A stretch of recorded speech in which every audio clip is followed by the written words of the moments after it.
تفصیلات کے مطابق لاہور ہائی کورٹ میں نگران پنجاب حکومت کو کام کرنے سے روکنے اور غیر آئینی قرار دینے سے متعلق جو پٹیشن تھی اس پر سماعت ہوئی۔ جسٹس شاہد کریم صاحب نے اس مسئلے کو سنا۔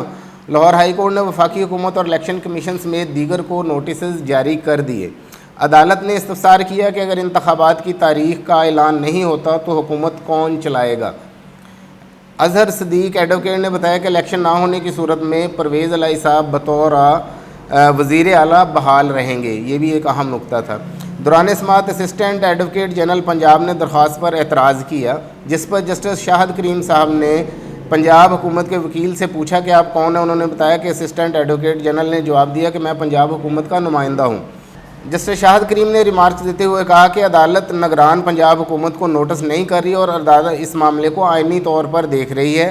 واضح رہے کہ شیخ رشید کی جانب سے دائر درخواست میں موقف اختیار کیا گیا کہ حکومت جان بوجھ کر انتخابات نہیں کروا رہی، جبکہ اسمبلی تحلیل ہونے کے 90 روز کے بعد آئینی طور پر انتخابات ہونے چاہیے۔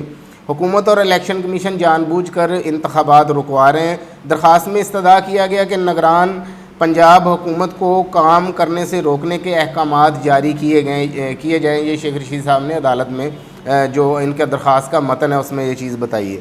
شیخ رشید صاحب نے نگران پنجاب حکومت کو کام کرنے سے روکنے کے لیے الیکشن کمیشن کو الگ سے بھی مراسلہ لکھا ہے۔ یہ مراسلہ شیخ رشید صاحب نے اظہر صدیق کے ذریعے الیکشن کمیشن کو ارسال کر دیا۔ مراسلے میں کہا گیا کہ نگران حکومت 90 دن کی مدت مکمل کر چکی، آئینی طور پر نگران حکومت کو کام کرنے کا کوئی اختیار اب باقی نہیں رہ جاتا۔ اگر یہ نگران حکومت ختم ہوتی ہے جیسے اس درخواست میں شیخ رشید صاحب نے جو پوائنٹ اٹھایا ہے، تو پھر کس صورت یعنی صورتحال کدھر جائے گی؟ اب جو ہو رہا ہے کہ لوگوں کو فون کالز آ رہی ہیں گمنام نمبروں سے، اور یہ بھی کہا جا رہا ہے کہ یہ نون لیگ کے گلو بٹ پراپوگنڈا کر رہے ہیں آرمی کے خلاف کہ وہ لوگوں کو نامعلوم نمبر سے فون کرتے ہیں، ان کو کہتے ہیں کہ ہم آرمی والے بول رہے ہیں، ہم یہ کریں گے وہ کریں گے۔ یہ بھی ایک خوف پھیلایا جا رہا ہے اور یہ نون لیگ کی سازش ہے، پڑ رہی ہے فوج کے کھاتے میں۔ نگران حکومتیں اگر ختم ہوتی ہیں تو پھر حکومت کون چلائے گا، یہ معاملہ بھی اب عدالت کو دیکھنا پڑے گا۔ ساتھ ساتھ ہم آپ کو جو دوسرا اگلا نقطہ ہے اس کی طرف لے کے چلتے ہیں۔ عمران خان صاحب نے آڈیو لیکس کی جو تحقیقات کرنے کے لیے جوڈیشنل کمیشن بنا ہے اس کو سپریم کورٹ میں چیلنج کر دیا، جس کو جسٹس فائز عیسیٰ صاحب اور ان کے زیر نگرانی 2 اور ججز ہیں، انہوں نے یہ کمیشن قائم کیا تھا۔ عمران خان صاحب نے اس کمیشن کو چیلنج کر دیا سپریم کورٹ میں۔ اس کی تفصیلات ہم آپ کو بتاتے ہیں کہ پاکستان تحریک انصاف نے کہ سربراہ عمران خان صاحب نے ججز آڈیو لیکس کی تحقیقات کرنے والے جوڈیشنل کمیشن کو سپریم کورٹ میں چیلنج کر دیا۔ عمران خان کی جانب سے وکیل بابر اعوان کے توسط سے درخواست دائر کی گئی۔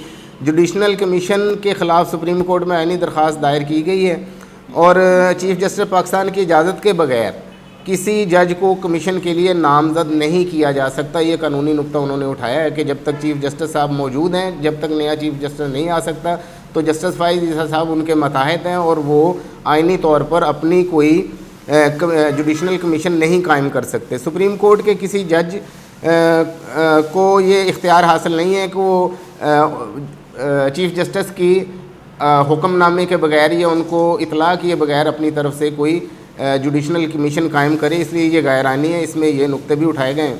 کمیشن اس کی تحقیقات کرے گا اور ذمہ داروں کا تعین کرے گا۔ مبینہ گفتگو میں سپریم کورٹ کے ایک مبینہ بینچ بنانے کی جو بات کی جا رہی ہے، سینئر ایڈوکیٹ کہہ رہے ہیں کہ جی وہی بینچ بنے گا۔ ایک سابقہ چیف جسٹس اور وکیل کے درمیان ہونے والی گفتگو کی بھی تحقیقات ہونی چاہیے۔ Commission chief justice Lahore high court کے داماد کے معاملے کو بھی پرکھا جائے گا۔ کمیشن میں یہ بھی دیکھا جائے گا کہ عدلیہ سے منسلک کون کون سے لوگ ہیں جو ان آڈیو لیکس کے معاملے میں ان افراد کے ساتھ منسلک ہیں جو یہ آڈیو لیکس کر رہے ہیں۔ جوڈیشنل کمیشن ذمہ داروں کا قانون کے مطابق احتساب کرنے کا بھی فیصلہ کرے گا۔ تو یہ جو جوڈیشنل کمیشن بنایا گیا ہے جسٹس فائز عیسیٰ کی نگرانی میں، اس کو عمران خان صاحب نے سپریم کورٹ میں چیلنج کر دی ہے۔ ساتھ ساتھ آپ کو یہ بتاتے چلیں کہ جو سیاسی توڑ جوڑ ہو رہی ہے، جس میں شہباز شریف صاحب ملے ہیں چودھری شجاعت صاحب سے کل، انہوں نے اپنا الحاق بنایا ہے، آگے مل کے چلنے کا بھی کہا۔ اس کے ساتھ ساتھ پاکستان تحریک انصاف آگے چلنا چاہ رہی ہے جماعت اسلامی کے ساتھ، اس سلسلے میں کافی ایفرٹز ہو رہی ہیں۔ کراچی کے میئر کا معاملہ بھی ہے اس میں، جس میں یہ ہے کہ اس پہ اتفاق ہو چکا کہ اگر یہ مل کے آگے چلتی ہے الیکشن کے پروسیس میں جماعت اسلامی اور تحریک انصاف، تو کراچی کا میئر تحریک جماعت اسلامی کا ہوگا۔